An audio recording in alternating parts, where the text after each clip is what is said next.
Hola, buenos días. Quería daros la bienvenida a la primera reunión virtual que hacemos dentro de la Feria de la Ciencia.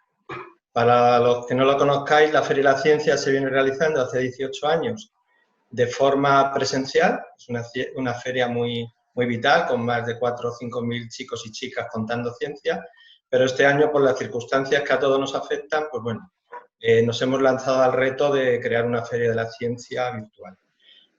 Uno de los temas centrales de la Feria de la Ciencia casi todos los años tiene que ver con el cambio climático. Este año lo hemos centrado en adaptación al cambio climático.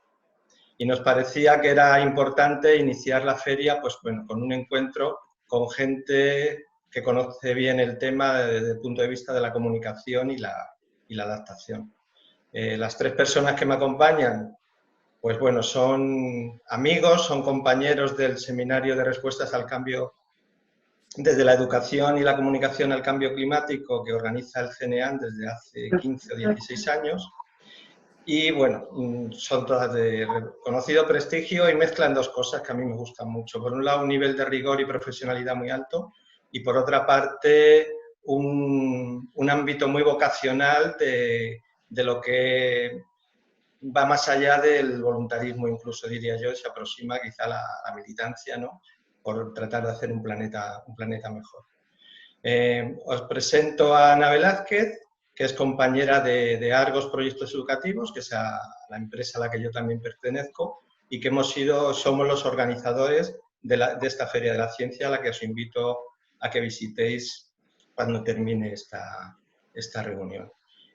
Argos y Ana en concreto, Ana coordina el área de educación ambiental relacionada con sostenibilidad y llevamos trabajando temas de cambio climático con centros escolares y sobre todo con profesorado, haciendo formación del profesorado presencial y online desde hace 10, 12, 14 años también, ¿no? Hemos elaborado muchos materiales y, bueno, y hemos desarrollado muchos aprendizajes que hemos tenido también del seminario organizado por el CNEA.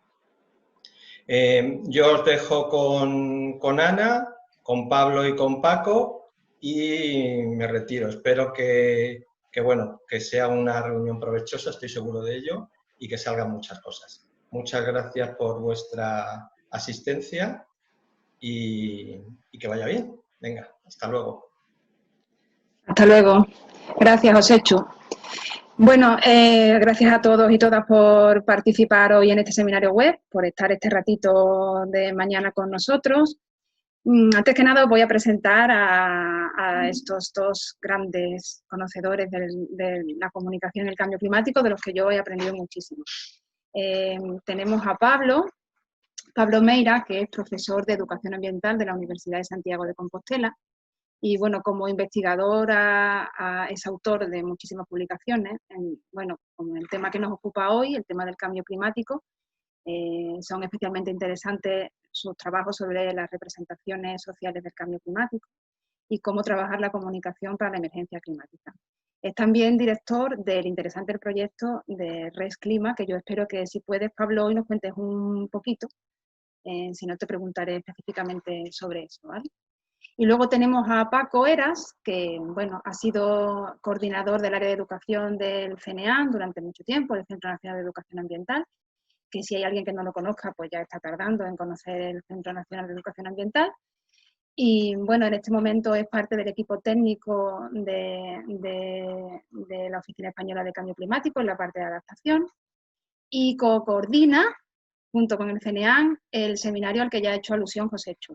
Para el equipo de Argos el seminario es un espacio fundamental de formación y ha sido muy importante participar buena parte de nuestro equipo en ese seminario durante tanto tiempo, porque para nosotros lo que ha servido fundamentalmente es para traer a la práctica todas aquellas investigaciones y desde el ámbito más académico que se estaban trabajando y nosotros, como somos educadores rasos, pues lo llevábamos a la parte práctica y para mí ha sido interesantísimo participar en el seminario.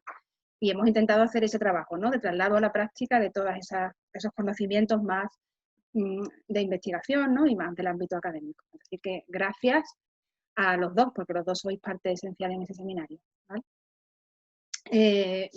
Si os parece, os cuento un poquito la idea inicial que teníamos y así también todo el mundo está en antecedente, ¿no? Cuando se plantea este seminario web, se nos ocurre que, dado el perfil de las personas que pueden ser susceptibles de apuntarse, pues fuera algo fundamentalmente práctico, es decir, que la idea es que intentemos aterrizar en la práctica concreta las cuestiones que vayamos debatiendo, ¿vale?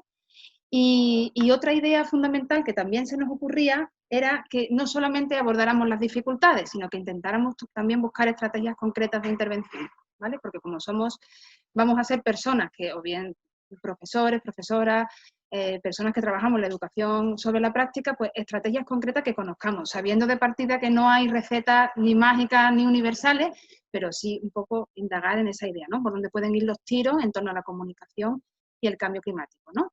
Esas son un poco las ideas. En función a eso, tenemos 3 bloques de debate en el que Paco y Pablo se irán interpelando, como ellos consideren, y irán dialogando, y las personas que participamos podemos ir también formulando preguntas. ¿Cómo lo vamos a hacer? Pues a través del chat del canal de YouTube en el que estáis, podéis ir directamente formulando vuestras preguntas. Si son preguntas del ámbito concreto de lo que se esté hablando en ese momento, pues yo las iré formulando a los 2 panelistas. Si son más genéricas, pues las dejaremos para el final de este seminario, ¿vale? Cuando hagáis la pregunta, estaría bien que pusierais vuestro nombre y también de dónde venís, ¿no? Porque así la personalizamos un poquito más, si os parece, ¿vale? Esa será un poco la dinámica del seminario. Al final de las preguntas también daremos algunos recursos. Paco y Pablo tendrán a bien de darnos algunos recursos también que pueden ser interesantes, ¿vale? Así que si os parece, empezamos ya con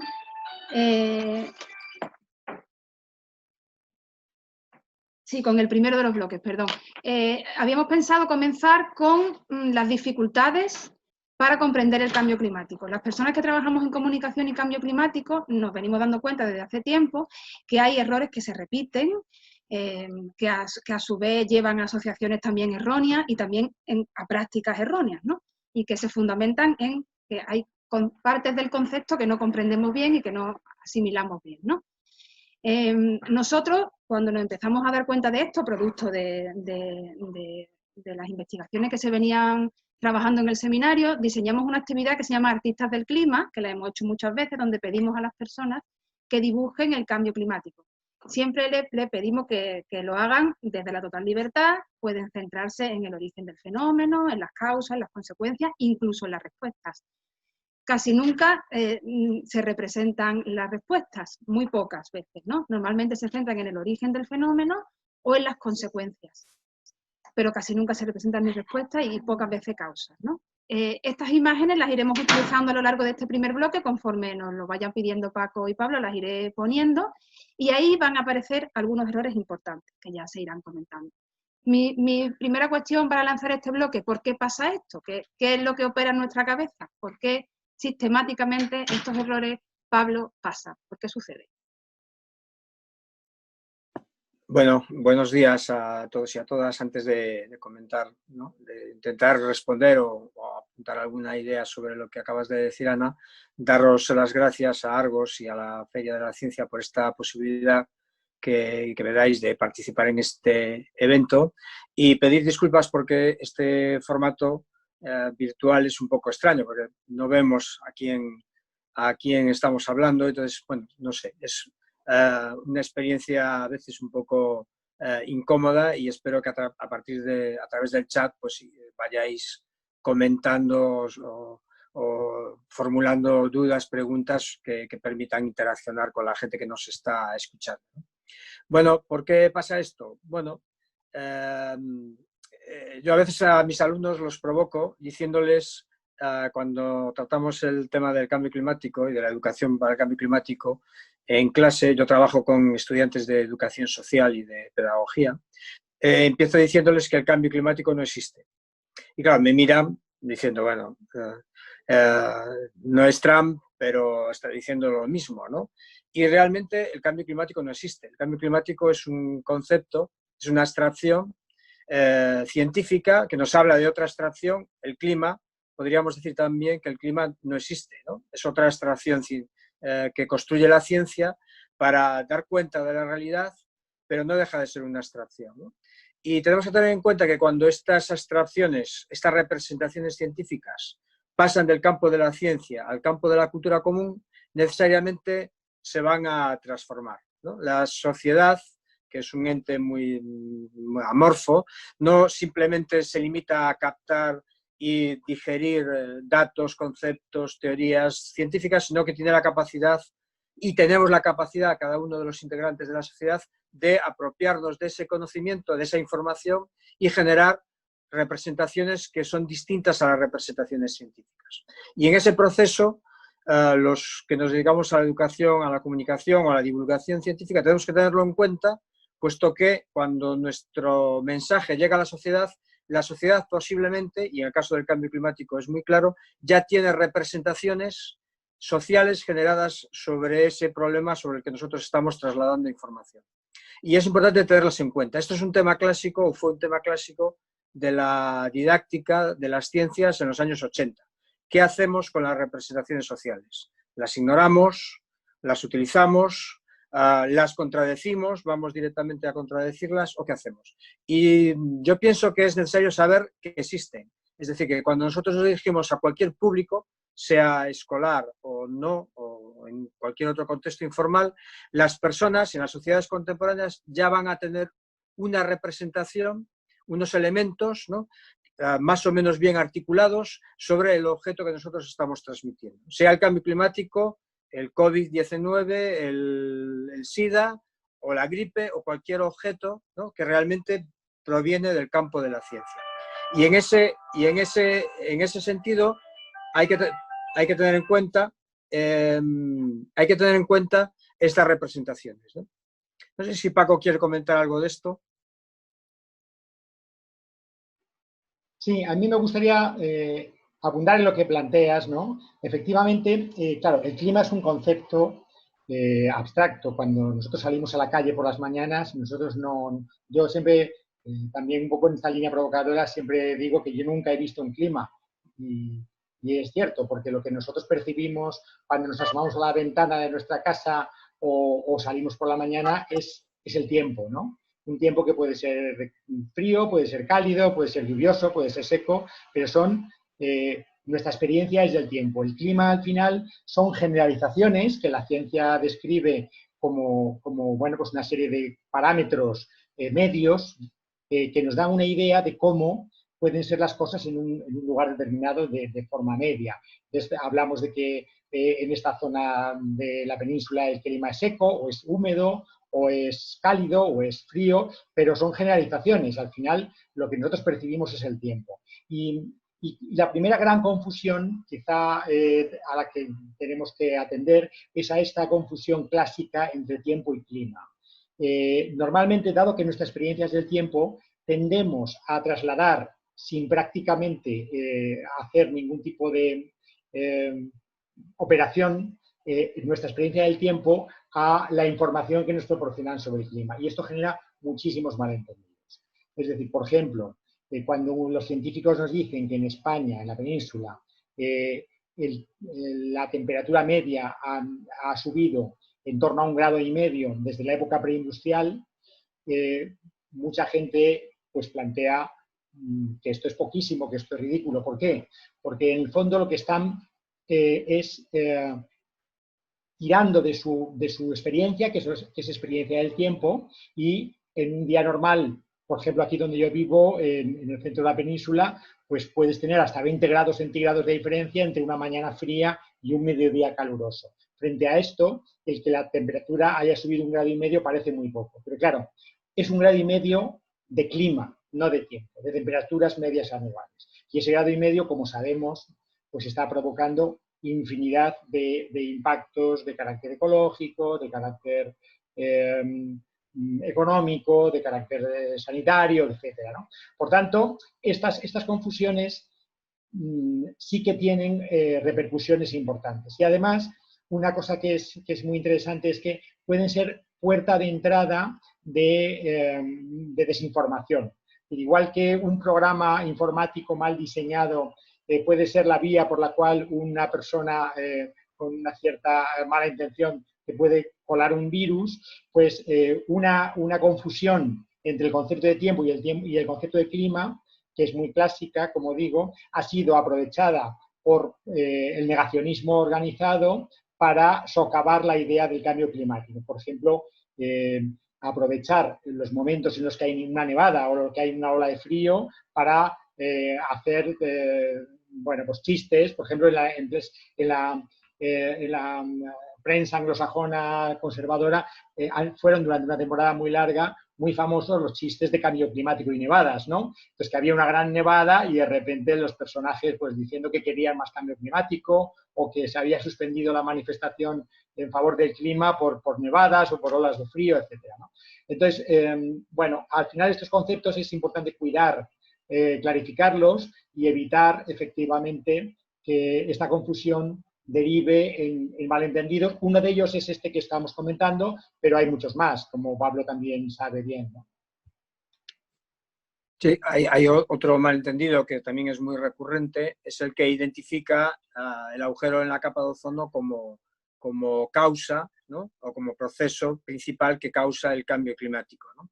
Y es curioso porque este malentendido, este gran malentendido, es prácticamente universal y general. Es decir, nosotros tenemos estudios con distintos tipos de población, estudiantes de secundaria, estudiantes universitarios, población no escolarizada, en distintos países, de Iberoamérica, de Europa, de Asia, ¿no?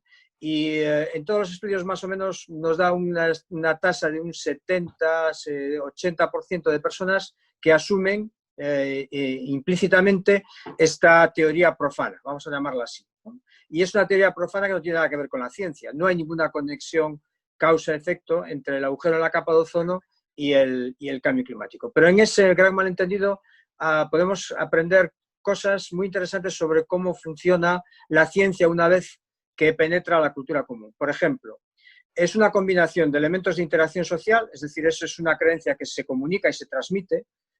Si os fijáis en los medios de comunicación, muchas veces de forma involuntaria se vincula capa de ozono y cambio climático. Pues, aunque solo sea una vinculación puramente nominal, de figurar en el mismo parágrafo, en el mismo titular, automáticamente estamos alimentando el gran malentendido, ¿no? Y muchas veces los propios comunicadores, científicos, periodistas, educadores, etcétera, también comunican lo que ellos piensan que es una teoría válida sobre la relación que hay entre el ozono, la destrucción de la capa de ozono y el cambio climático. Y ahí vemos además dos componentes de esta representación que son muy interesantes. Primero, hay un componente cognitivo individual.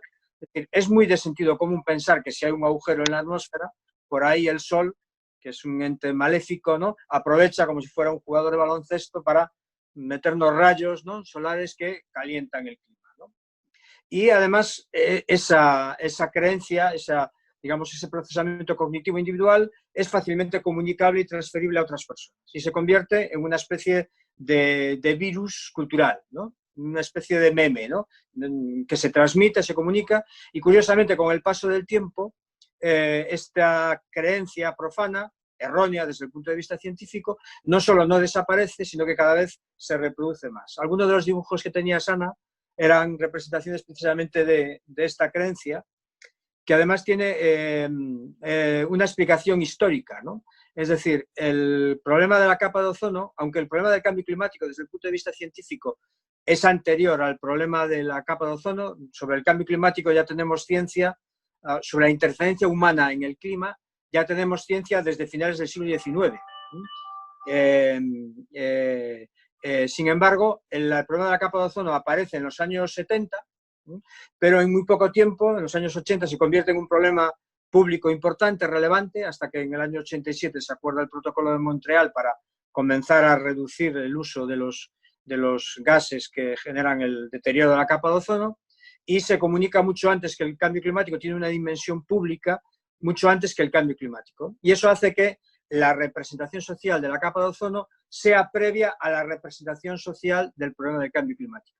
El cambio climático empieza a tener un impacto público a mediados finales de los años 90, y cuando llega el cambio climático a la opinión pública ya estaba la representación social del agujero de la capa de ozono en la cabeza de la gente y en la cultura común, en la cultura compartida de la gente. Y cuando se empieza a construir la representación social del cambio climático, se utiliza la representación social de la capa de ozono para dar sentido, para integrar la nueva información que está llegando, ¿no? Y eso produce el gran malentendido, que todavía se mantiene. Estoy seguro que hay muchos y muchas docentes entre los que nos están escuchando y los animaría y las animaría a que investigasen si esa idea está en la cabeza de sus estudiantes, sea cual sea el nivel, incluso estudiantes de educación primaria que apenas han tenido contacto con las ciencias del clima a través del currículum, seguramente ya tienen en la cabeza este gran malentendido. Estudiantes universitarios que estudian titulaciones ligadas a las ciencias del clima también lo tienen. Cuando se les hace dibujar el cambio climático, muchos de ellos reproducen este gran malentendido. Cuando después se discute o se debate o se analiza ese dibujo con ellos, rápidamente entienden que no hay ninguna lógica científica, ni química, ni física, que relacione los dos problemas, ¿no? Pero comparten la representación social, y la representación social es muy poderosa porque es la que nosotros utilizamos la mayor parte de las veces para dar sentido a la realidad, para valorar los problemas, para posicionarnos ante ellos, ¿no? Por eso es importante tenerlas en cuenta. Yo os animaría a hacer un experimento, y es, en vez de pedir a los estudiantes, por ejemplo, que dibujen o que representen el cambio climático, pedirles que representen el problema del agujero en la capa de ozono. Y nos llevaremos una sorpresa, porque lo que nos representarán será el problema del cambio climático. Porque una de las características de las representaciones sociales es que son reversibles. Es decir, si nosotros utilizamos una representación antigua, la de la capa de ozono, para un objeto nuevo, el cambio climático, no solo estamos creando una nueva representación, sino que estamos seguramente modificando la representación antigua. Y nosotros ahora hacemos experimentos donde les pedimos a los estudiantes de universidad o de enseñanza secundaria que representen el problema de la capa de ozono, y lo que nos representan es el problema del cambio climático, porque las dos representaciones ya están integradas, ¿no? Y la cultura común es muy poderosa. Una ventaja de esta representación es que no estamos encontrando que tenga mucha relevancia desde el punto de vista de la valoración del problema y desde el punto de vista de los comportamientos frente al problema, ¿no? Es decir, es una especie de, a veces se habla de fragmentos del ADN basura que no sabemos para qué sirven, pues esto es una representación social que tampoco tiene mucha relevancia desde el punto de vista de cómo las personas valoran el problema y de cómo las personas se posicionan ante el problema, ¿no? Pero es muy interesante porque nos da mucha información de cómo interactúa la cultura científica y la cultura común, y siempre interactúa. Es un proceso inevitable, por eso nos parece interesante conocer este tipo de interferencias que hay entre la ciencia y la cultura común. Sí. Por apuntar una cosa muy brevemente a lo que comenta Pablo, sí que hay casos en los que los malentendidos se pueden trasladar a errores que tengan una cierta repercusión en la manera de entender el problema y reaccionar ante él. Por ejemplo, otro de los malentendidos muy comunes, porque el clima realmente es un objeto muy particular, es el que tiene que ver con la capacidad de revertir el deterioro que supone el cambio climático. Normalmente estamos acostumbrados o tenemos experiencia previa de problemas de tipo ambiental que pueden tener un cierto grado de reversibilidad cuando se trabaja sobre ellos de forma positiva. Pues, por ejemplo, el río Manzanares, a su paso por Madrid en los años 70, era una auténtica cloaca a cielo abierto, ¿no? Entonces, bueno, pues ahí se hizo una inversión, se hizo un esfuerzo de depuración de aguas, etcétera, y la situación ahora es muy diferente. Con el clima, mucha gente da por hecho que pasa lo mismo con el cambio climático, y en absoluto es así. El clima tiene un nivel de reversibilidad a escala humana, a escala del tiempo de vida humana, prácticamente inexistente. Entonces, es importante entender que lo que nos está pasando tiene poca marcha atrás. Pero, sin embargo, también un poco en un proceso que tiene un cierto paralelismo, porque utilizas una experiencia previa para un objeto nuevo, pues te encuentras que de repente crees que estás ante un problema que tiene solución volviendo hacia atrás y tendrá otras soluciones para no ir más adelante, para protegerte de los efectos que plantea, pero no, la vuelta atrás no es, en términos absolutos, no es viable, ¿no? A nivel de preguntas sobre el tema del agujero de la capa de ozono, se nos ha quedado una por ahí que os planteo, que nos dicen si las personas atribuimos el mismo origen al cambio climático y al agujero de la capa de ozono, ¿cómo podemos tratar esto desde la educación? Bueno, la primera pregunta, lo tenemos que tratar, ¿no? Yo creo que lo primero que habría que decir es que hay que tratarlo, o al menos yo pienso que hay que tratarlo. ¿Y cómo podemos hacerlo? Probablemente cuando empezamos a trabajar con cualquier grupo la cuestión del cambio climático, el tema de la creencia en la vinculación con el ozono va a estar ahí presente y va a interferir. Cuando construimos información, sobre todo si estamos trabajando desde el punto de vista de la didáctica de la ciencia, esa creencia va a interferir en los aprendizajes que vamos a generar. Y yo creo que lo primero es explorar cuáles son las concepciones que tienen los destinatarios de nuestros programas educativos o de comunicación sobre el problema que queremos educar o queremos comunicar. Por ejemplo, la técnica de los dibujos es muy interesante, ¿no? Nos da información precisamente sobre cuál es la representación social, qué elementos las integran, qué elementos no la integran, porque es muy importante, tú lo comentabas, Ana, al principio, que cuando uno le pide a las personas que representen el cambio climático un dibujo, casi nunca aparecen alternativas o soluciones. Aparecen normalmente causas y consecuencias, ¿no? Y son además muy despersonalizadas, aparecen muy pocas figuras humanas, ¿no? Hay una serie de iconos que se repiten de forma redundante y en prácticamente todas las sociedades, ¿no? Las fábricas humeantes, los coches humeantes, los bosques deforestados, ¿no? Hay una serie de iconos que se repiten, las capas de ozono rotas, ¿no? Una línea discontinua o un agujero literalmente firmado. Entonces yo creo que lo primero es explorar cuál es la representación y después construir el conocimiento nuevo sobre identificando cuáles son los malos entendidos, ¿no? Yo creo que es además una de las recomendaciones que se hacen desde cualquiera de los estudios sobre cómo mejorar la educación y la comunicación para el cambio climático. Partir de lo que la gente piensa que es el cambio climático y a partir de ahí ir ajustando el conocimiento a lo que la ciencia nos dice que es el cambio climático y después entrar en un espacio de controversia que es el de las alternativas y el de las soluciones, ¿no? Y ahí, por ejemplo, lo que comentaba Paco ahora sobre la percepción del tiempo es una variable fundamental, ¿no? Porque uno de los elementos comunes a la representación social del cambio climático es la distancia psicológica que tendemos a establecer con el problema, ¿no?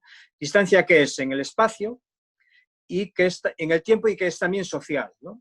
Es decir, tendemos a pensar que no es un problema del presente y eso la comunicación de la ciencia del cambio climático de alguna forma lo induce, porque estamos hablando de 2030, 2050, 2100, ¿no? Entonces estamos trasladando la idea de que no es un problema ahora, o de que ahora es un problema, pero que realmente tenemos cierto margen de tiempo para reaccionar. Cuando la ciencia nos dice que tenemos que reaccionar ahora precisamente porque la inercia del sistema es tal que si no reaccionamos ahora, la ventana de oportunidades de minimizar, no de evitar el cambio climático, que es irreversible, sino de minimizar o de situar limitar el cambio a unos umbrales de incremento de temperatura media que sean manejables o soportables, implica que actuemos ahora y ya, y de forma urgente. De hecho, hay muchos científicos que piensan que nuestra ventana de oportunidad para el 1,5 grados, 2 grados, que es el objetivo del Acuerdo de París, ya no la tenemos, ¿no? Tendríamos que plantearnos otros objetivos más realistas, ¿no? Y para llegar al 1,5 grados, 2 grados a final de este siglo, por ejemplo, esto implica que de aquí al año 2030 tendríamos que reducir anualmente en torno a un 6 o un 7% las emisiones globales de gases de efecto invernadero. Y esto implica un cambio social brutal que tenemos que comunicar. Esto es la emergencia, ¿no? Que no acabamos de entender. Con el COVID entendimos muy rápido que esto era una situación que temporalmente exigía unos cambios drásticos en nuestro estilo de vida, confinarnos, ¿no? Sin embargo, no damos comunicado que el cambio climático exigiría o exige también cambios bastante drásticos en nuestro estilo de vida y que es una situación de emergencia, de urgencia también. Y esto no lo hemos conseguido comunicar. No conseguimos enviar señales a la sociedad para que entienda que esto es un problema con otro timing distinto al del COVID, ¿no? Que era algo inmediato, una amenaza vital inmediata, pero que es una amenaza vital también. Aunque la ventaja del cambio climático es que no exigiría, por ejemplo, que nos confinemos. Podríamos cambiar nuestros estilos de vida y seguir relacionándonos, abrazándonos, besándonos, ¿no? Interactuando de forma muy positiva, pero que tenemos que adoptar cambios también que implica redefinir sustancialmente cómo vivimos, ¿no? Y eso no lo acabamos de comunicar y tiene que ver con la percepción del tiempo, ¿no? Y del tiempo que tenemos para reaccionar ante la emergencia climática. Sí, yo ahí añadiría que, claro, lo que la gente no incluye normalmente en su esquema de comprensión del tema es que los gases de efecto invernadero que estamos lanzando a la atmósfera tienen un tiempo de vida, y un tiempo de vida que en algunos casos puede ser de 80, de 100 años, y por lo tanto, de alguna manera, con los gases que emitimos hoy, comprometemos cambio climático, no solo hoy, sino mañana. Entonces, de hecho, una paradoja bastante desalentadora, por otra parte, del cambio climático es que tenemos a muy corto plazo ya comprometido prácticamente el cambio. Es decir, por eso la urgencia es mayor, porque realmente no estamos ya decidiendo qué va a ocurrir en los próximos 5, 6, 7, 8 años, sino que realmente ahora tenemos las últimas posibilidades. Esta generación, desde luego, tiene la última posibilidad de frenar el cambio climático que nos lleva a finales del siglo, nada menos, ¿no? Entonces, esta percepción de que las emisiones de gases de efecto invernadero tienen un efecto duradero en el tiempo, que tiene que ver con la duración en la atmósfera de los gases que tienen este comportamiento, pues es un elemento que hay que meter en el sistema para entender bien la dinámica que tiene el cambio climático.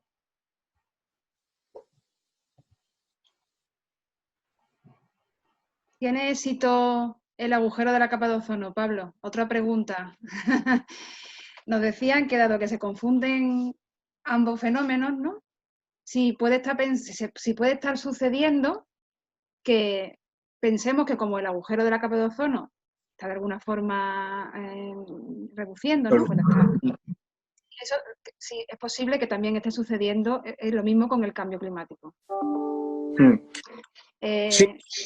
Sí es posible, ¿no? Incluso hay yo tengo algún texto negacionista que precisamente utiliza este conocimiento sobre la representación social, ¿no?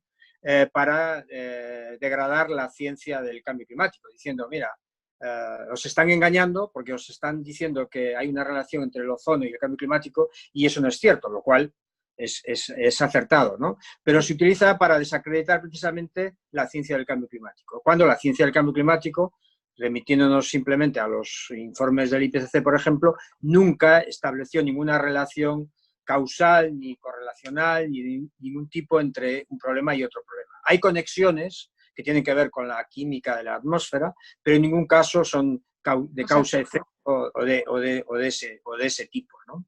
Y efectivamente, si una persona cree, o el conjunto de la sociedad cree que hay esa vinculación causal y nos llega información sobre el éxito del Protocolo de Montreal, que además se utiliza mucho para ejemplificar los caminos que habría que seguir para una solución global al cambio climático, efectivamente mucha gente puede establecer esa conexión diciendo, bueno, pues mira, aquí tenemos ya pues un avance en la política de cambio climático, cuando realmente las emisiones de gases de efecto invernadero siguen creciendo, ¿no? Y este año, en mayo, hemos vuelto a batir el récord de emisiones a pesar del COVID-19 y del parón en las emisiones derivado del parón en el sistema económico y en la movilidad prácticamente de todo el planeta, ¿no? Y eso apenas se va a notar en términos temporales en la evolución de la proporción de gases de efecto invernadero en la atmósfera, ¿no? Pero sí que puede haber esa confusión, ¿no? Por eso también es interesante tener en cuenta, ¿no?, que la gente tiene en la cabeza normalmente esa conexión, ¿no? Y además en todas las sociedades, ¿eh? No es una cuestión de las sociedades occidentales, sino que aparece en prácticamente todas las sociedades contemporáneas y conectadas al mundo globalizado, claro, ¿no? Por eso, porque los medios de comunicación son, digamos, y las redes sociales son el gran cordón umbilical que va homogeneizando esta representación, ¿no? y transmitiéndola de sociedad en sociedad, ¿no? Y de cabeza en cabeza. Bueno, en relación a la pregunta que hacían anteriormente sobre si era importante conocer la idea, nosotros pensamos en Argos, que en nuestro trabajo como de comunicación en cambio climático, que es fundamental. Y basamos prácticamente las primeras sesiones de trabajo con un grupo en conocer qué hay en la cabeza de la gente. Pensamos que eso es fundamental. Y eso nos coloca en un escenario u otro de trabajo. Nosotros hemos tenido cursos y talleres donde prácticamente los 5 primeros días, al final de las sesiones, todavía había gente que nos decía, pero de verdad que no tiene nada que ver el agujero de la capa de ozono con el cambio climático, después de 5 días de trabajo. O sea que es importante conocer qué tiene la gente en la cabeza, a muchos niveles, ¿no? Esto que hablábamos también del agujero de la capa de ozono y del cambio climático, uno se ha solucionado prácticamente, el otro da como esperanza de que el cambio climático se pueda solucionar también de una forma rápida. Hay que trabajar con la gente, que no es lo mismo una sustitución de insumos, es decir, cambiar unos gases por otros sin saber que el cambio climático, ¿no? Que es un problema muy sistémico con muchas relaciones. Entonces, todo esto son cuestiones que están en la cabeza de la gente y que hay que conocer. En ese sentido, hay que preguntar al alumnado y hay que preguntar directamente a los niños y las niñas qué saben, por ejemplo, de dónde viene la energía, porque se pueden llevar sorpresas alucinantes, ¿no?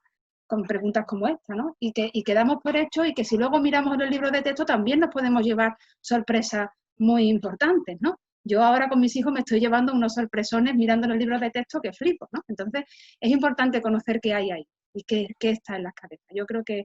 Y si os parece, por cerrar este bloque, no sé si Paco querías decir tú algo. Bueno, no, simplemente decir que paradójicamente, desde el punto de vista de lo que es la conexión de la actividad humana con el efecto, con el cambio climático está conectado casi con todo, porque prácticamente todo lo que hacemos tiene como consecuencias las emisiones de gases de efecto invernadero. Y esto también es una cosa que cuesta mucho a la gente entender. Que el cambio climático tiene que ver con la alimentación, el cambio climático tiene que ver no solo con una gran fábrica humeante, sino que tiene que ver con la manera en la que planteas tu ocio, con la manera en que planteas tu vivienda, con los productos que utilizas, con los servicios que eliges. Entonces, curiosamente, igual que se hace una relación que no se debería con el tema del ozono, ocurre también lo contrario, que hay una falta de conexión con muchísimas acciones, actividades, procesos que sí que tienen una relación causal con el cambio climático. Mirad, si queréis, para terminar este bloque, ¿os parece que ponga las imágenes que teníamos, por si se os ocurre alguna otra cuestión que comentar sobre ellas, que pueden ser interesantes?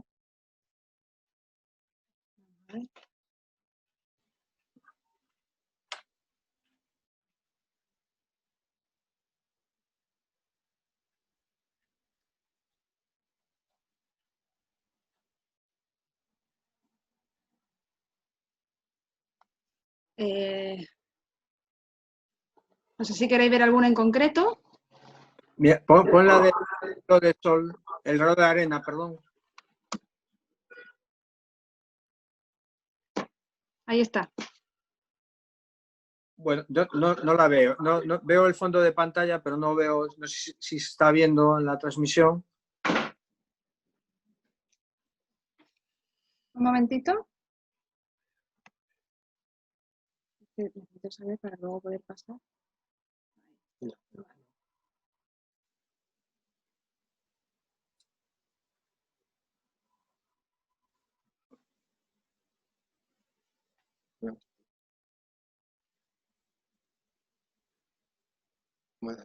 Un momentín.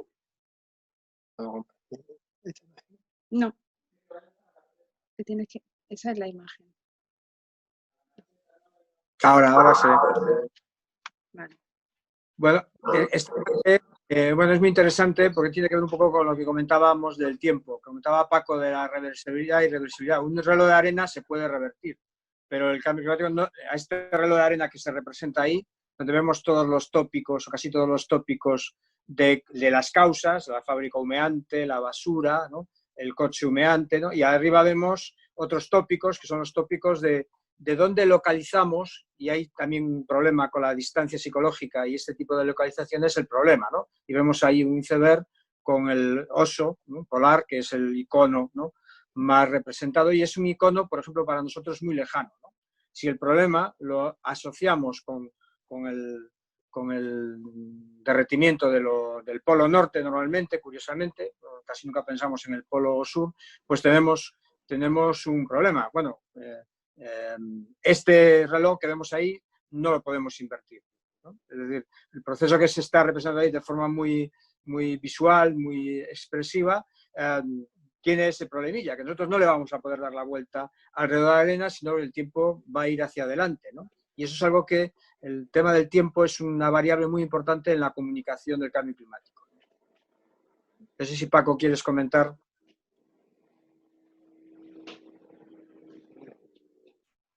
Estaba silenciado. Efectivamente se ven muchos tópicos interesantes. En la parte de las causas, que está en la parte de abajo, claro, las personas tienden en general a asociar las causas con elementos muy visibles de lo que es el humo, ¿no? Que al final es como una especie de forma de ver muy visual las emisiones. Pero es verdad que hay muchas cosas que no hacen humo y que provocan cambio climático. Entonces ahí hay un sesgo ya importante, ¿no? Y luego, pues efectivamente, con las consecuencias, hemos tendido mucho a focalizar las consecuencias del cambio climático que tienen que ver con los impactos ecológicos, pero ahora sabemos que hay impactos mucho más cercanos que tienen que ver con la salud, que tienen que ver con la producción de alimentos, que tienen que ver con el turismo, que tienen que ver con muchas actividades económicas, y bueno, pues que de alguna manera no suelen estar en el foco cuando se hacen este tipo de planteamientos. Vale. ¿Queréis comentar alguna otra? No, si quieres poner algunos de los de ozono. Sí. Había uno que tenía un oso polar y un pingüino, que es otra cosa curiosa. Ese, el 3, me parece. El 3, creo que es el 3. Sí, el 3 creo que es este. Espera. ¿Ves el pingüino? Aquí. No, ahora, ¿lo ves, Pablo? Bueno, no sé si se ve en la pantalla. Yo veo la pantalla con el escritorio, no veo el dibujo. Vamos otra vez. O sea que tiene que abrirse. No, esa no es, es esta. Vale. Ahora. Bueno, aquí tenemos otra vez la fábrica humeante, que es un tópico recurrente, y vemos a la izquierda, claro, a un animal que podemos ver solo en el hemisferio norte, que es el oso, y a otro animal que solo podemos ver en el hemisferio sur, que es el pingüino. Y están mezclados en el mismo espacio, ¿no? Esto nos da una idea de la capacidad que tiene la cultura común y la representación que hace la sociedad de la realidad, ¿no? De crear realidades que no tienen nada que ver con la realidad de la ciencia y con lo que sabemos del mundo real, ¿no? Y esto es algo que tenemos que tener en cuenta, ¿no? Y antes comentaba Paco, por ejemplo, la percepción de la energía, ¿no? Hay estudios que muestran que la gente piensa que la mayor parte de la energía que consume procede de aquellas infraestructuras energéticas que son más visibles en su espacio inmediato. Por ejemplo, en Galicia, en los años 80 y hasta mediados de los 90, la gente pensaba que la mayor parte de la energía eléctrica que se consumía provenía de las centrales hidroeléctricas, cuando en Galicia, porque en Galicia es una infraestructura que está muy presente en el espacio, sin embargo no es cierto, ¿no? La mayor parte de la energía que consumíamos en Galicia y en todo el estado era de origen térmico, ¿no? Y ahora, sin embargo, en la última década, esta percepción está cambiando y ahora la gente piensa que la mayor parte de la energía procede de los generadores eólicos, porque es la infraestructura energética que es más visible. Entonces, cambia la percepción cuando el modelo energético no cambia de la misma forma que las infraestructuras que son más visibles, ¿no? Bueno, esta que estás poniendo ahora es un clásico, ¿no? del agujero en la capa de ozono, que se suele dibujar normalmente en el norte o en el hemisferio norte. Hay aquí un problema de etnocentrismo, ¿no? Cuando realmente más grave lo tenemos en el hemisferio sur, ¿no? Y aquí vemos, bueno, cómo la comunicación de la ciencia también construye la representación social, porque el agujero en la capa de ozono no existe. Eso fue una metáfora que se ideó, ¿no? Para comunicar el problema de la capa de ozono en los años 80 y que tuvo mucho éxito. No existe. Bueno, y estas infografías donde vemos la Antártida debajo de un agujero azul oscuro, casi negro, ¿no? Que representa, son infografías, ¿no? Es decir, son abstracciones sobre datos numéricos que asignan un color a mayor o menor partes por millón de ozono en la atmósfera, ¿no? En las capas superiores de la atmósfera, ¿no? Pero no existe realmente un agujero, ¿no? Pero fue una metáfora tan poderosa, tan exitosa, ¿no? Que la gente asume que realmente hay un agujero, ¿no? Y obviamente, como no se entra en matices sobre los tipos de radiación que llegan del Sol, sobre cómo atraviesan o no según qué capas de la atmósfera y según la composición química de cada capa, ¿no? Pues esa metáfora que tuvo éxito para la capa de ozono y para comunicar la capa de ozono se transfiere al problema del cambio climático, cuando realmente no tiene nada que ver. A mis alumnos, para provocarlos un poco, también les digo que desde el punto de vista del cambio climático es muy positivo que se destruya el ozono, porque el ozono es un gas de efecto invernadero también. Lo que sucede es que su función en la atmósfera, sobre todo en la alta atmósfera, es protegernos de una determinada gama de la radiación ultravioleta, ¿no? Y esa función es mucho más importante que su función como gas de efecto invernadero, y lo necesitamos ahí, ¿no? Sin embargo, el ozono es un gas de efecto invernadero, ¿no? Y que haya menos ozono significa que abrimos, digamos, la ventana de calor para que la atmósfera se enfríe, ¿no? Pero ¿no? Debe de estar ahí, ¿no?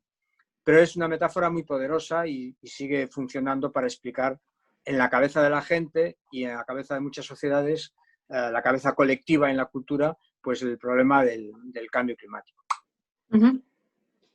Bueno, por terminar, solo decir que todas las imágenes que hemos puesto han sido elaboradas por el profesorado de primaria y secundaria. No había ninguna imagen de ningún infante para simplemente afirmar más todavía lo que dice Pablo, ¿no? Que está en la cabeza de cualquiera de nosotros, ¿no? Decía antes Paco que estamos en la generación clave para poder minimizar en parte el cambio climático, ¿no? En la medida de lo posible.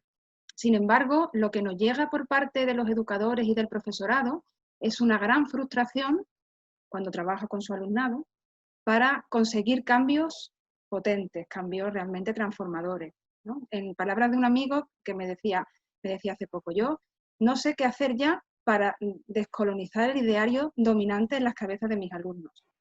Estoy muy frustrado porque no sé qué hacer. No sé qué hacer porque sé que tenemos que trabajar ahora ya, sin embargo, el ideario del consumo no sabemos cómo afrontarlo desde la escuela, ¿no? ¿Cómo hacer esto? Entonces, Paco, yo sé que no existe ninguna receta mágica, que eso ya lo sabemos, pero existen algunas estrategias a nivel de comunicación. ¿Por dónde van, no? ¿Por dónde van esas estrategias? Incluso si sabes de alguna campaña interesante bueno, estrategias concretas para esto, ¿no? Para educar un poco en las alternativas, que es al final lo que nos falta, educar en paraguas de las alternativas, ¿no? Pues realmente es el más difícil todavía. Si ya entender el problema, el fenómeno, es complicado, como hemos visto, porque se interfiere con un montón de representaciones previas que tenemos. El trabajar las alternativas es aún más difícil, porque realmente ocurren varias cosas. Primero es que estamos en una sociedad en la que la cantidad de información que hay es elevadísima, pero que al final se convierte en ruido a la hora de elegir. Tenemos muchísima información, alguna es información veraz, otra en cambio es información totalmente interesada, sesgada, cuando no desinformación, sobre las características supuestamente positivas que pueden tener opciones concretas, servicios concretos, productos concretos, comportamientos concretos, porque al final hay un conjunto de intereses empresariales, sociales, personales, tan importante que vivimos en una especie, lo que hablábamos el otro día, es como el laberinto, ¿no? Actuar en un laberinto. Es muy complejo para cualquiera de nosotros, yo creo que todos tenemos la experiencia de elegir las acciones, las opciones, ya sean personales o colectivas, que sean más eficaces para abordar el problema, pero a la vez que no sean adecuadas, que no sean cómodas, que estén ajustadas a nuestra forma de plantearnos las cosas, a nuestras capacidades, porque porque además, para colmo, no hay una solución única a este problema, sino que hay muchas salidas posibles. Y de hecho, pues algunos a lo mejor queremos poner más el énfasis en unos temas, otros en otras, unos tenemos unas opciones que otros no tienen. En definitiva, el tema es muy complejo, ya solo, y yo diría que quizá hay que crear algunas capacidades nuevas para empezar. Una es la capacidad de tratar de orientarse en este laberinto. Por ejemplo, aquí tenemos la famosa capacidad del espíritu crítico, ¿no? Para poder entender cómo no todo el monte es orégano, y que cuando uno ve una publicidad comercial de un producto determinado que te dice que es ecológico, que es bajo en emisiones, que es todas estas cosas que nos cuentan, pues que a veces tiene algo de cierto, otras es una verdad a medias, otras es totalmente falso, ¿no? Entonces, aquí hay un primer elemento de tratar de filtrar, de tratar de interpretar toda la información que nos llega, que ya nos llegaba por la publicidad y ahora nos llega a través de las redes sociales, y que no es mucho más fiable realmente por término medio, y que nos complica mucho las cosas. Y luego hay un elemento también, y es que hay un componente colectivo, es decir, que hay un componente también de tener que construir soluciones no solo personales, sino con los demás, y ahí se complican más las cosas porque tenemos que interaccionar con otras personas que también tienen sus formas de ver las cosas, su información, sus percepciones. En definitiva, yo diría que estamos ante el más difícil todavía, pero aún así sí que efectivamente creo que hay, tenemos opciones, tenemos que empezar a identificar de cara a nuestros alumnos, a nuestros compañeros, fuentes más o menos fiables. También hay heurísticos que nos pueden servir para ver qué cosas pueden ser más o menos lógicas, ¿no? Pues o criterios básicos, ¿no? Para tomar opciones de compra, por ejemplo, que nos pueden servir. Pero, en definitiva, hay que contextualizar mucho el tema, porque incluso un comportamiento que puede tener sentido en Sevilla, a lo mejor no lo tiene en Santiago de Compostela, ¿no? Para resolver el mismo problema. Entonces, es un tema complejo que hay que ajustar mucho a las características de la gente con la que trabajamos, y que además requiere construir también capacidades básicas, insisto, capacidades sobre todo de interpretación de la información que recibimos y de valoración de la información que recibimos, para poder al final orientarnos en este laberinto que Pablo me decía el otro día que era original, la idea de un pensador, Capella, ¿no? que describió esta idea de la acción en el laberinto, y un poco aquí, así es como nos encontramos todos, yo creo, no solo, o sea, que incluso las personas que supuestamente nos dedicamos a estos temas de medio ambiente y somos, bueno, pues algo más conocedores que la media de estos temas, vamos a un supermercado y nos podemos sentir tan absolutamente abrumados y desconcertados como cualquier persona, ¿no? Y que no podemos dedicar la vida entera a leer todas las etiquetas, todo no sé qué, a saber de dónde viene cada cosa. Entonces, bueno, hay que usar heurísticos al final, una serie de criterios básicos que nos pueden servir, pero es complejo, muy complejo. Pero precisamente porque es complejo y porque no es nada intuitivo, el papel de la educación es importante. Voy a decir una cosa así muy un poco exagerada, ¿no? Yo creo que nunca ha tenido la humanidad, ¿no? Un problema tan complejo encima de la mesa. Creo, ¿no? En la historia de la evolución de las sociedades humanas, ¿no? Nunca una sociedad como la nuestra, la sociedad humana en general, ¿no? Nuestra especie, con distintas formas de organización social, de ocupación del planeta, ha tenido un reto tan realmente global como el cambio climático. Yo creo que es la principal evidencia de que la globalización, más allá de la globalización económica, es una globalización material.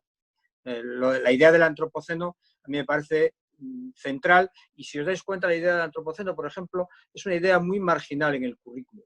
En el currículum hay dos cosas fundamentales para entender el mundo contemporáneo que no están. Una cosa es que somos ecodependientes, es decir, que en ningún momento de nuestra evolución como especie hemos dejado de ser ecodependientes, es decir, animales que necesitan de una biosfera para obtener recursos y satisfacer sus necesidades, ¿no? Y interactuamos con esa biosfera con una capacidad muy limitada de control. El COVID, una de las cosas que nos ha enseñado es que nuestra capacidad de control de lo que sucede en nuestra interacción con la biosfera tiene límites, ¿no? Y una segunda idea que no está en los sistemas educativos y tampoco en la cabeza de la gente, en la sociedad, es que vivimos en un mundo finito.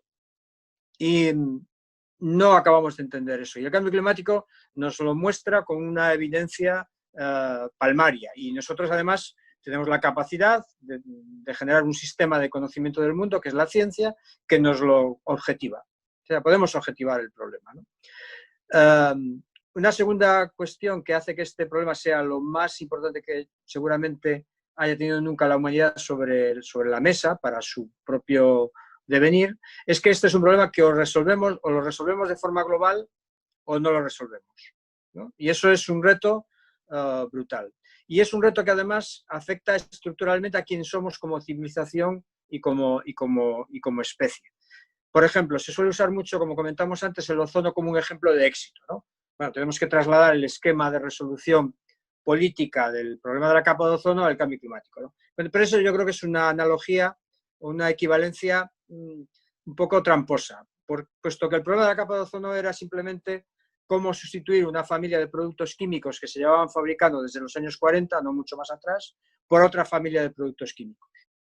No tuvimos que redefinir realmente nuestros modos de producción, ni nuestros modos de consumo, ni nuestras formas de organización, ni el tejido humano, ni el sistema energético. De hecho, hubo un primer intento de la industria afectada por esa sustitución de generar un lobby negacionista de la capa de ozono, hasta que se dieron cuenta, ¿no?, de que los productos alternativos para esos productos que había que eliminar de nuestro inventario de gases industriales, las tenían ellos, ¿no? Incluso eran patentes nuevas, incluso podía ser una oportunidad de negocio, dado que había que sustituir productos cuya patente estaba agotada o a punto de agotarse, se remontaba a los años 40 y 50, por productos nuevos que iban a generar un nuevo circuito de beneficios para esas industrias. El lobby negacionista de la capa de ozono duró, creo que un año y medio. En cuanto se descubrió que esto era un problema puntual, se resolvió, ¿no? Y en plena expansión del neoliberalismo, hay que recordar que esto sucedió cuando Margaret Thatcher y Ronald Reagan estaban lanzando el proyecto neoliberal. Incluso Margaret Thatcher y Ronald Reagan fueron impulsores del Protocolo de Montreal, ¿no? Claro, el problema con el cambio climático es completamente distinto. Aquí no se trata de sustituir unos productos por otros, sino de redefinir nuestro modelo de producción y nuestro modelo de vida y nuestro modelo de consumo, ¿no? Y eso son palabras mayores, ¿no? Es un problema sistémico, ¿no? Y ahí la escala global es fundamental y tenemos un desafío enorme para la educación y la comunicación, es cómo llevar esa escala global a la escala individual, a la escala de la vida de las personas, de las comunidades, de los centros educativos, y eso es un reto enorme, ¿no? Lo que decía antes Paco, de que el cambio climático está presente en prácticamente todo lo que hacemos, no es fácilmente visualizable por las personas en su vida cotidiana. Muy pocas personas piensan, por ejemplo, que quizá el ámbito personal de acción más importante para reducir las emisiones de gases de efecto invernadero sea la alimentación. Es curioso, animo a los educadores, profesores, profesoras, educadoras que estén escuchándonos, a que indaguen qué conexiones hacen sus destinatarios, ¿no?, sus educandos, ¿no?, de la relación que hay entre alimentación y cambio climático, y verá que son muy débiles y muy confusas a veces, ¿no? Y ahí tenemos que trabajar, es decir, cómo convertir un problema lejano y abstracto, global, y al cual tenemos que darle una solución global, en un problema cercano, relevante y sobre todo significativo. Es decir, que entendamos que el cambio climático está conectado con nuestra vida prácticamente en todo lo que hacemos, ¿no? Y eso es uno de los grandes elementos para educar y comunicar el cambio climático, convertirlo en un problema significativo con el cual estamos conectados directamente, nuestra vida cotidiana está íntimamente conectada con las causas y con las consecuencias también del cambio climático, y que sea relevante, es decir, que no es un problema más. Yo siempre digo que el problema del cambio climático es que lo vemos como un problema más en la piscina de los problemas, y la piscina de los problemas está rebosante de problemas. Pero no es un problema más en la piscina de los problemas, es un problema de la piscina, ¿no? Y eso lo condiciona todo, es un potenciador de todos los demás problemas, por ejemplo, que hay en la piscina, en términos ecológicos, en términos socioeconómicos, en términos de derechos humanos, por ejemplo. El cambio climático es un potenciador de todos los problemas que tenemos, por ejemplo, de inmigración o inmigración, ¿no? Ahí tenemos un potenciador, ¿no? Y eso es lo que tenemos que conectar, ¿no? Y es una tarea difícil, sobre todo porque nuestros sistemas de comunicación, nuestros sistemas educativos no tienen el chip de situar el cambio climático en el nivel de relevancia y de emergencia y de urgencia que realmente tiene. No lo vemos así, realmente. Bueno, se nos está acabando el tiempo. Hemos hecho una fusión súper interesante entre el segundo bloque y el tercero, que nos faltaba por trabajar, porque el tercero, de hecho, era cómo poner de relevancia el fenómeno, ¿no? Cómo traerlo a la esfera, a cualquier esfera, a la pública, al centro educativo, al currículum, y un poco estamos viendo esto también, ¿no? Por hacer un resumen de las estrategias, que me parece interesante resumirlas, porque la había estado comentando, Paco comentaba la del tema de educación crítica y el laberinto, eso es una estrategia concreta, ¿no? Trabajar eso. Otra sería trabajar la idea de límite, ¿no? Que comentaba Pablo, el tema de la ecodependencia, y cómo traer el fenómeno a lo cotidiano, ¿no? Como forma parte de nuestra vida, ese enfoque sistémico que todo el mundo sabe, pero que muy pocas veces se pone en marcha en la educación, ¿no? Cuando estamos educando es muy difícil hacer eso, sobre todo con determinados públicos, pero eso hay que hacerlo, es importante, ese enfoque sistémico es fundamental para trabajar cambio climático. Yo añadiría una más, como estrategia, que es la de buscar alternativas de felicidad. Yo pienso que eso es importantísimo, construir, educar para las alternativas desde un modelo que nos haga un poquito más felices, porque si rascamos un poco, el que tenemos muy felices, no nos hace tampoco, ¿no? Entonces, intentar buscar un parámetro de felicidad medio, ¿no? No cosas concretas, ¿no? Pero un parámetro de felicidad medio. Yo creo que eso es importante. Y otro también que me preocupa especialmente es trabajar, sobre todo con determinados colectivos. Vuelvo al colectivo de los adolescentes, porque sé que hay muchos profes hoy aquí que son profesores de secundaria, y es el tema del tecnoentusiasmo. Yo, por ejemplo, en mi casa tengo instalado un tecnoentusiasta que es mi hijo de 10 años y soy educadora ambiental. Entonces, es importante que esto lo empecemos a trabajar también desde la escuela, porque es una vía muy fácil, ¿no? Caer en ese tecnoentusiasmo. Entonces, creo que eso es otra vía también, otra estrategia también para trabajar. Por último, ya antes de pasar a haceros una última preguntilla que tenemos por aquí, por si se os queda algo que comentar de cara a visibilizar el fenómeno. O sea, cómo hacer más visible el cambio climático en las planificaciones, en los currículums y en la vida en general. Por si hay algo que se os quede por ahí que queráis comentar. Yo justo con lo que estabas planteando ahora, yo añadiría también un elemento que para precisamente la gente que trabaja con adolescentes y con niños puede ser importante, y es que el cambio climático es un problema que tiene un componente fundamental de justicia intergeneracional y componente ético. Yo creo que esto estamos viendo con el fenómeno este de los Fridays for Future, estamos viendo que tiene un poder movilizador, un poder de motivación para el tratamiento del tema, para su consideración, pues muy importante, ¿no? Como es un elemento movilizador el que los jóvenes, los adolescentes entiendan que son parte interesada, y no son cualquier parte interesada, son la parte interesada, porque realmente estamos hablando de un fenómeno que va a afectar de forma relevante, muy relevante, que va, yo diría que a condicionar sus vidas, ¿no? Porque va a cambiar prácticamente todas las reglas del juego que hoy manejamos, ¿no? Entonces yo ahí también veo que el componente ético y el componente de justicia intergeneracional es especialmente relevante, sobre todo cuando estamos hablando del sector de la población directamente afectado de lleno, ¿no? en relación con el problema. Y cómo entender este componente ético.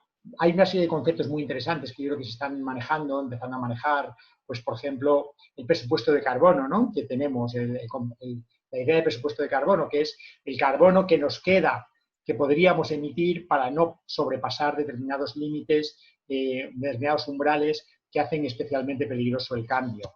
Entonces, claro, a medida que vamos usando el carbono, el presupuesto que nos queda es menor. Entonces, ¿cómo es injusto que hoy estemos consumiendo el presupuesto de carbono de mañana, de pasado mañana, ¿no? Entonces, cómo realmente determinadas generaciones han tenido un presupuesto de carbono 10, luego la generación siguiente ha usado un presupuesto de carbono 8, luego, en fin, esta idea del presupuesto de carbono y cómo se reparte, pues también tiene yo creo que un valor interesante, ligado a todo este componente ético, a este componente de justicia intergeneracional, este componente de equidad que es muy importante. Bueno, yo ahí también veo otro elemento a trabajar que puede tener bastante efecto motivador sobre todo y movilizador. Bueno, a mí sobre este tema me gustaría comentar, ahora que estamos en un proceso de debate en el Parlamento de la nueva Ley Orgánica de Educación, de la LOMLOE, ¿no? Que yo creo que habría una oportunidad, ¿no? Y esto es una decisión fundamentalmente gubernamental, ¿no? Política, de emitir una señal al sistema educativo de que esto es el problema generacional, este es el problema de estas generaciones que además ahora están iniciando su proceso de escolarización o que están en el sistema educativo, que ya son generaciones del cambio climático, es decir, no van a poder vivir en otro mundo que no sea el mundo del cambio climático. Y de mandar una señal de que esto realmente es una emergencia, que no es cualquier otro tema. Nosotros estudiamos en el proyecto Resclima que tú comentabas al principio, Ana, una de las líneas de trabajo que tenemos es cómo se contempla en el currícula la cuestión del cambio climático, ¿no? Y tenemos una frase para resumir el tratamiento curricular, y es que el cambio climático está como un tema, pero no como un problema, ¿sí? Y menos como un problema relevante. Entonces yo creo que había que mandar una señal contundente al sistema educativo de que esto es el problema, no un problema, es el problema, ¿no? Y yo creo que tenía que, contradiciendo toda la teoría de la transversalidad, de las propuestas didácticas basadas en una dimensión transversal del currículum, yo creo que había que mandar una señal contundente e identificar un tiempo y un espacio en el currículum para trabajar la emergencia climática. No digo una materia, porque no es lo mismo tener una materia que se llame cambio climático que tener un tiempo y un espacio, lo que también significa que es un tiempo, son recursos humanos, es decir, tiempo de los docentes y las docentes para trabajar este tema, específicamente dedicado a la emergencia climática, especialmente en la enseñanza secundaria, que es el momento en que la madurez cognitiva y la madurez moral de los adolescentes y las adolescentes les permite lidiar con esta complejidad y entender la trascendencia que puede tener o que tiene y que va a tener para sus vidas que hagamos con este problema a nivel individual y a nivel colectivo, ¿no? Y yo abogaría, aquí durante la celebración de la COP en Madrid, ¿no? La propia ministra de Educación habló de la creación de una materia, ¿no? Para abordar la cuestión del cambio climático. Pero ahora en el proyecto de ley de la LOMLOE esto aparece diluido con la cuestión del desarrollo sostenible. Yo creo que necesitamos mandar un mensaje contundente y decir, no, tenemos que habilitar un espacio y un tiempo en el currículum, fundamentalmente intenso o más intenso en la educación secundaria, incluida el bachillerato, ojo, y la formación ocupacional, donde la cuestión de la emergencia climática sea un elemento central. Y no tiene que ser una materia, puede ser un espacio-tiempo transversal para trabajar esta emergencia desde distintas materias. Pero necesitamos recursos humanos, espacio y tiempo curricular para emitir también un mensaje de emergencia, ¿no? Una señal de que esto no es un problema más de la piscina, sino que es un problema de la piscina donde nos estamos jugando nuestro futuro como sociedad y el futuro de estas nuevas generaciones para tener una vida digna y tomando lo que comentabas tú, Ana, de la felicidad y con posibilidades de ser felices, ¿no? Y de evitar el sufrimiento potencial y real que sabemos que está detrás del cambio, de la alteración antropogénica del clima, sobre todo conforme avancemos en este siglo, ¿no?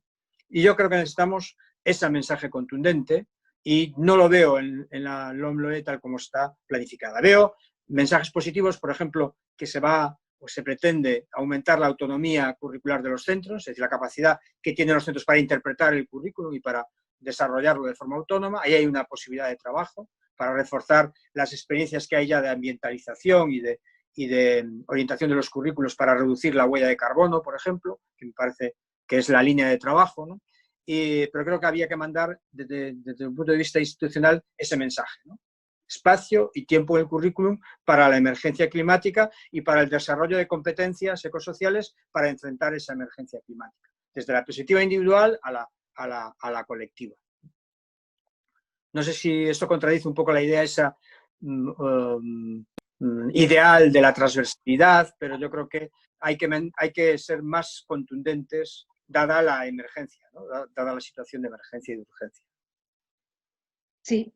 Bueno, si os parece, vamos a hacer unas preguntas para finalizar. La primera que os voy a hacer es de alguien que no sé si conocéis, que se llama Jesús de la Osa, y dice que cómo trabajar la esperanza y el ánimo ante un problema de emergencia que es irreversible.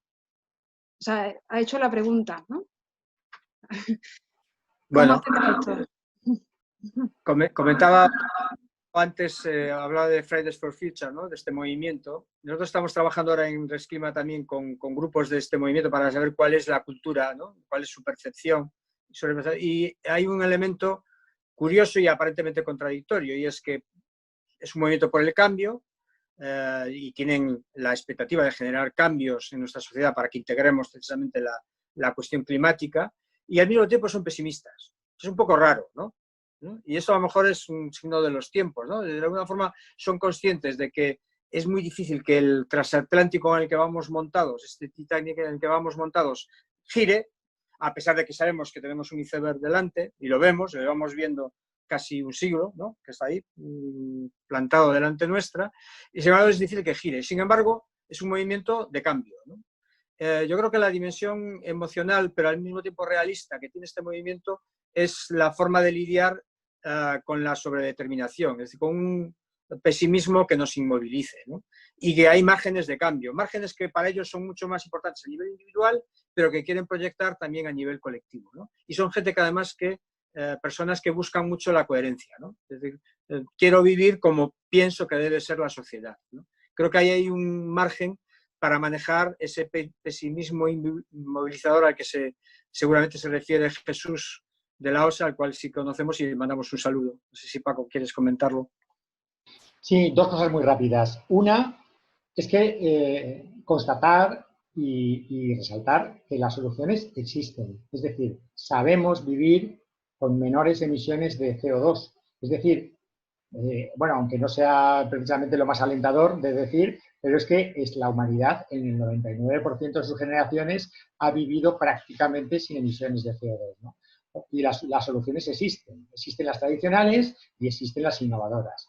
Entonces, por tanto, una primera cosa para, yo creo que sacudirnos el pesimismo es hablar de causas, es importante, hablar de consecuencias es importante, pero hablar también de soluciones. Y equilibrar la información que se aporta sobre los problemas con la información que se aporta sobre las formas de evitarlos, de reducirlos, de esquivarlos en lo posible. Y luego, un segundo elemento que me parece importante destacar es que cualquier esfuerzo, aunque sea pequeño, nos permite comprar tiempo.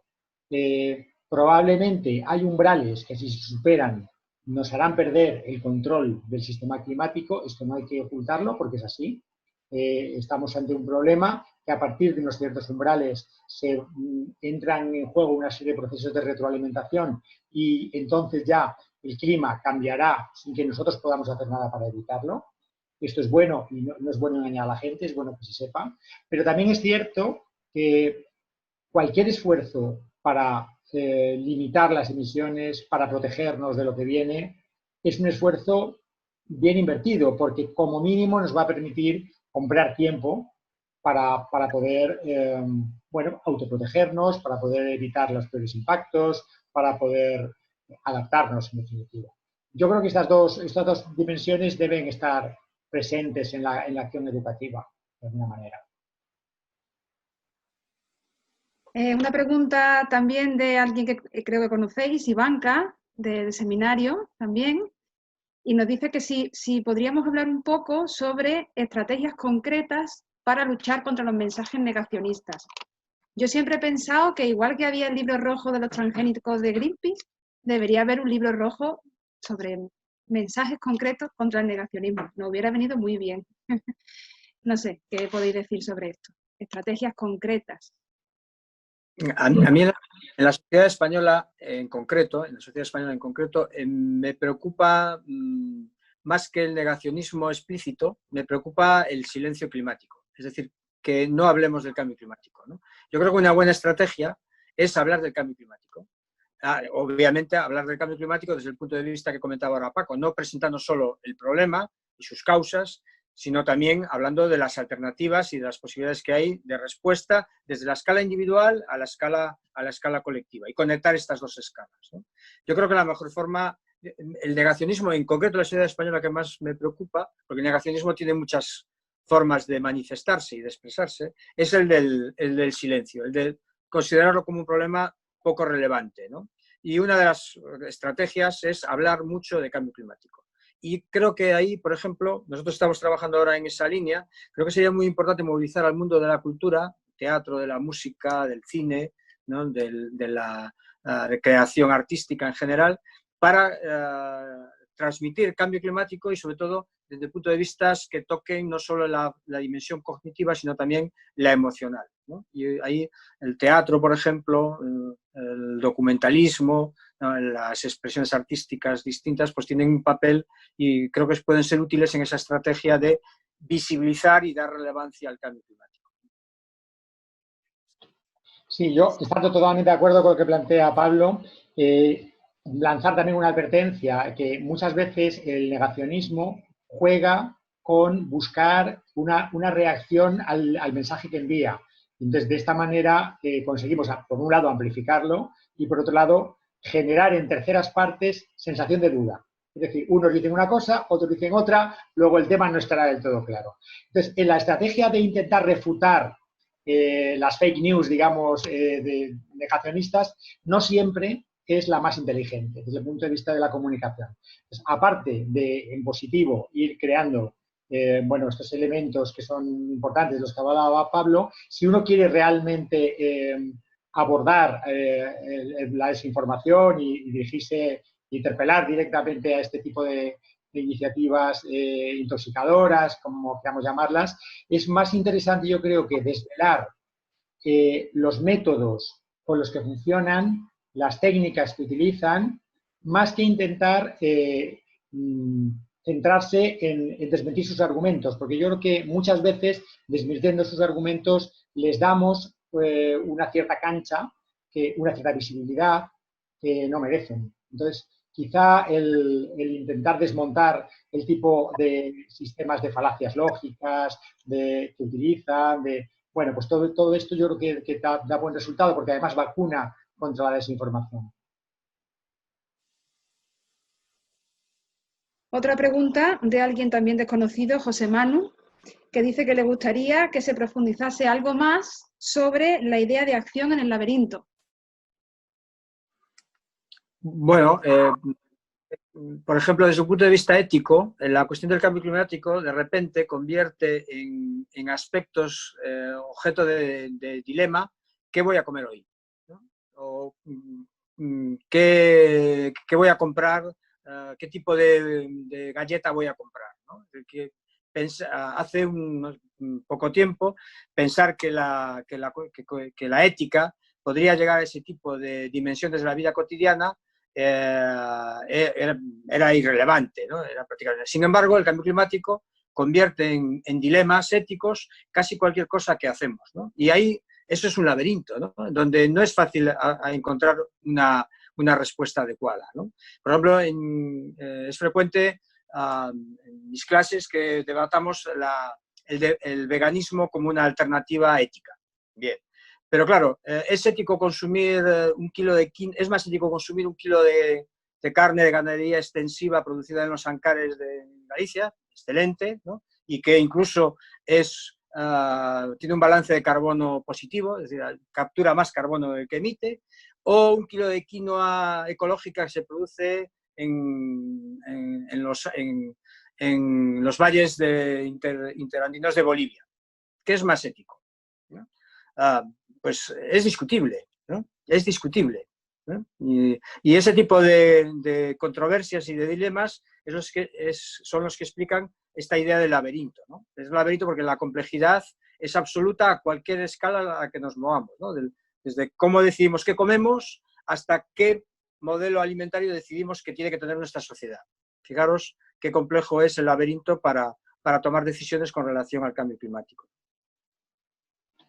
A mí un concepto que me parece prometedor y que yo creo que en educación hemos trabajado poco es el de los estilos de vida. Es decir, es verdad, yo creo que hemos tenido una influencia importante por parte de la psicología ambiental con el tema de los comportamientos ambientalmente responsables, pero claro, los comportamientos al final son una forma de reduccionista analítica excesiva, en el cual ya llega un momento en que tendrías que ir analizando uno a uno las pequeñísimas micropartes de tu vida cotidiana desde la perspectiva ecológica, ¿no? Y esto, por ejemplo, en la alimentación, si uno empieza a analizar producto a producto, puede volverse loco, ¿no? Entonces, a mí la idea de estilo de vida, que de alguna manera refleja el que al final lo que tenemos no compramos comportamientos micro, sino más bien paquetes que tienen una cierta coherencia, que además hay cosas que son incompatibles, ¿no?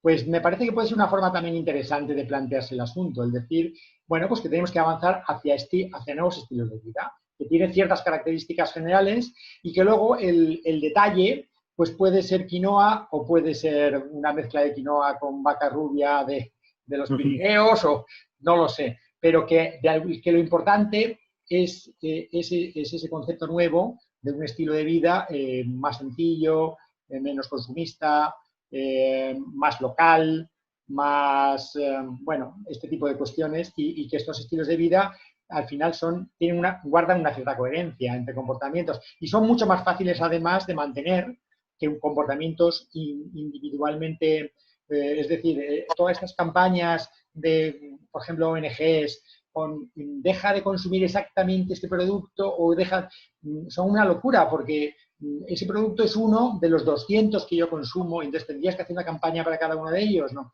Entonces, a mí me parece prometedora la idea del estilo de vida y asociarla también a una serie de valores, a una serie de formas de ver el mundo. Quizá por ahí habría que empezar a también complementar lo que ha sido hasta ahora mayoritario, que ha sido el énfasis en los comportamientos ambientalmente responsables.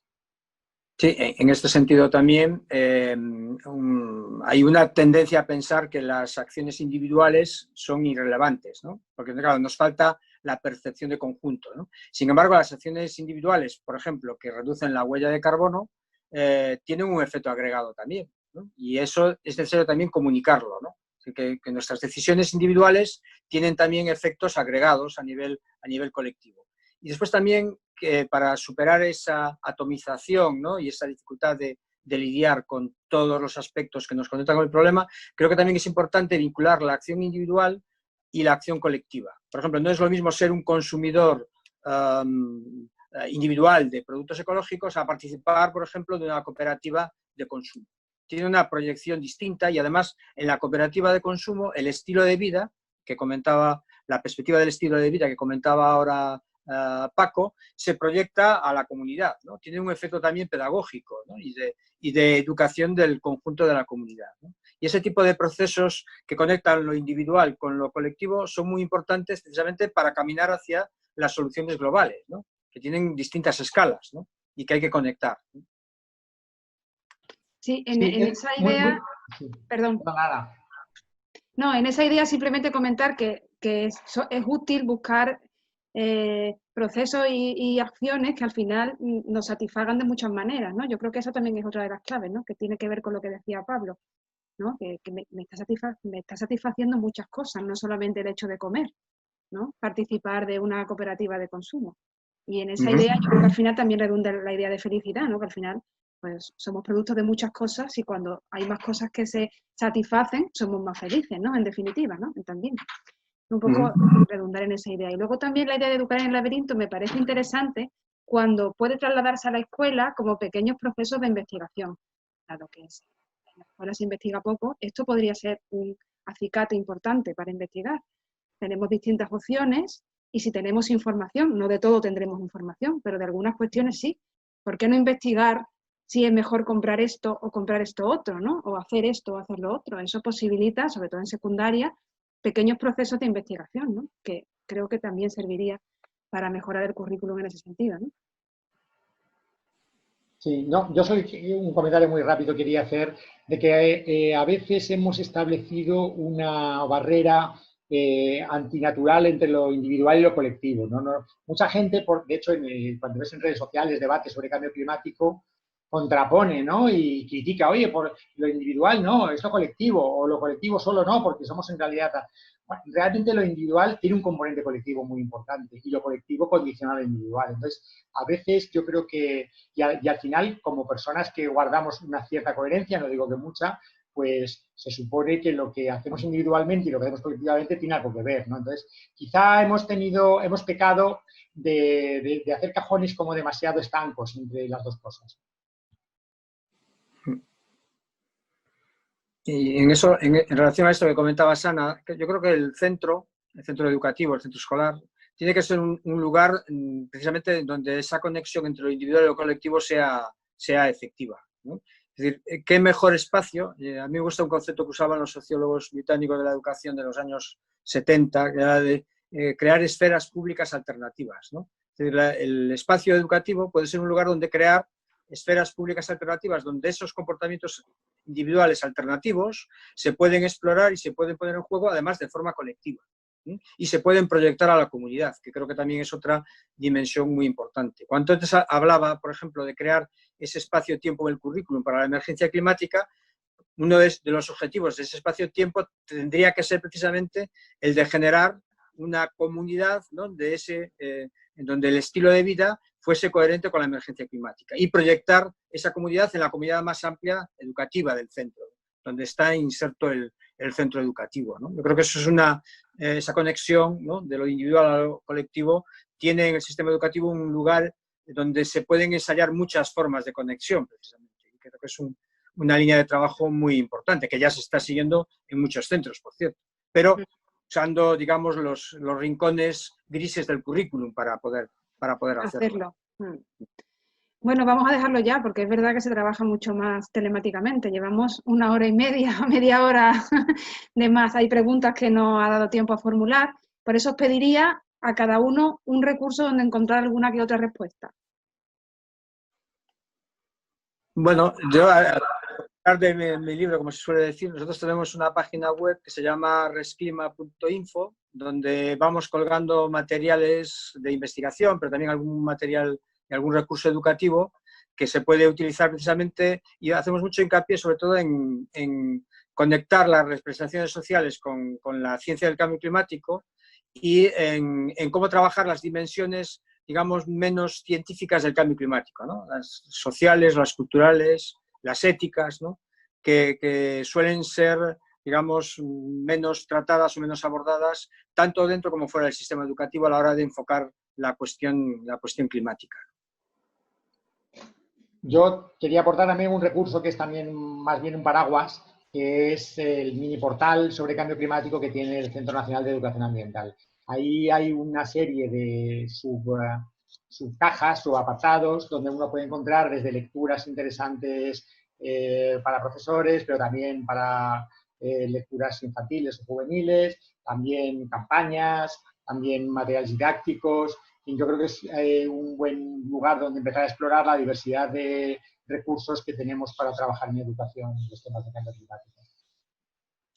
Bueno, pues muy bien. Muchas gracias a todas las personas que han participado, han hecho preguntas, han enriquecido el debate, especialmente a vosotros por compartir, Pablo y Paco, tan generosamente vuestro tiempo.